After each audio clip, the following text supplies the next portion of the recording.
In today's fast-paced world, it's easy to feel overwhelmed by the demands of our careers, our families, and our personal lives. We often think that we don't have enough time to do anything that we want, let alone to learn a new language. Actually, I go through this by myself every day, despite the number of priorities that I have on my life. In this video, I will show you how to effectively use 10 minutes a day to not only improve your English language skills, but to do it in a way that is comfortable for you. By the way, I'm not a native English speaker, but I learned it to B2 level using these rules. Open podcast or audiobook. You can even open the book you are currently studying or reading in the text version. These resources like Apple Music, Spotify, YouTube, they all have the specific tabs for the podcast, so you can easily find it there. And services like, I will read it, sorry, like Audible, Amazon Music, Unlimited, Apple Books, Google Play Books, and Libby, they can help you to find an audiobook that suits your level. Personally, I pretty often use audiobooks. For example, when I go to the gym, I'm listening podcasts, and when I'm cleaning the room, cooking, washing dishes, or even eating, I'm listening audiobooks instead of watching TV, for example. Just remember that listening a lot will not only increase your level of language comprehension, but will also help you with your pronunciation. Start small. It can be a small passage from Harry Potter, a blog post, some news, an article, anything, just read at least a little bit. But this is very important, please remember. To avoid lowering your motivation level, be sure to match your book with your current level. How exactly to understand this? Open the book. If in one paragraph more than 3 or 5 words unfamiliar to you, try another book.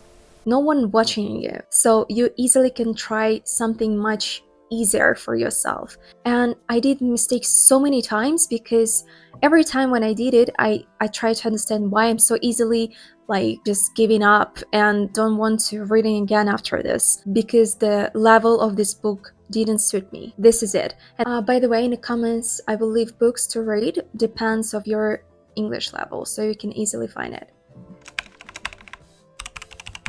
I actually realized that specifically this part, it's a little bit difficult to transfer to everyday life. But try just writing your to-do list in English or your grocery list for the store. Don't overwhelm yourself with everything all at once.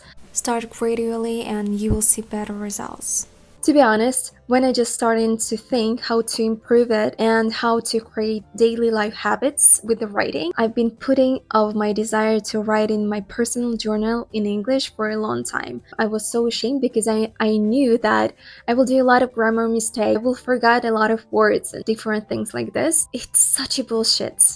All the stagnation in our head that just sometimes doesn't allow us to take a step forward. Please just try it. Really, it will help you so much. After this, you even start thinking in English. Which one the most important skill? Don't even try to do everything correctly. Just try it. Just turn it into a habit. When you will add audiobooks or podcasts, so you will close the audio part. When you close the reading part, for example, with the books, with the blogs, articles, different part, you will see the grammar mistakes. Believe me, you will start seeing your own mistakes. It's super incredible skill, seriously.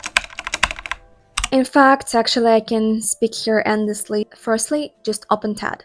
If you're at B1 level and above, although I've even tried watching easy topics as a beginner, I will leave video link in the comments for different levels. You can find it there. Second one, open your favorite bloggers. Even if you're not native speaker of the specific language that you're searching for, you can open subtitles. For example, what I'm doing. I'm open, for example, K-pop videos. I like K-pop before it's became popular, or shows or dramas or something like this, and just open English subtitles. It helped me to understand what's going on in the video, and at the same time, if I don't know the words, for example, translate it, and at the same time, I'm enjoying the show and learning English. But I'm sure you already have some bloggers in English because it's a lot of bloggers in this sphere specifically. Third one, you just can open the podcast with subtitles. We've come to the main question. How do we spread this out over 10 minutes? Simple. Take a timer. I like apps like Plenty and choose a mode that suits you. Here are examples. First one, you can divide by day what part of English you are taking. For example, Monday, focus on audio. Tuesday, focus on reading. Wednesday, focusing on speaking, and etc. The second way, you choose several ways of interacting in those 10 minutes, for example. You open the audiobook and at the same time in its text version and start reading and listening to the native speaker. Or you listen to the audio or part of the podcast first and retell the rest of the time. I will tell you right now awesome practice that I use every day. I'm from Russia and as you see, I don't speak with a Russian accent, and it's because it helps me a lot. It really works. I turn on my favorite tracks, turn on the lyrics, sing, and no one said that I do this successfully, so feel free to do it. And at the same time, gradually translate the lyrics. Essentially, you're covering 3 parts at once. You can actually get as creative and mix it up as you like. That's the fun of 10 minutes. It's just about practicing and engaging yourself. Every time you make it a habit, and in the way you feel more comfortable, you'll notice how not only your language level will improve, but also your attitude. Thank you so much for watching this video. I hope you like it, and if you think if this video was useful for you, please press like and subscribe to my channel. I will tell you more interesting things about learning languages. Bye.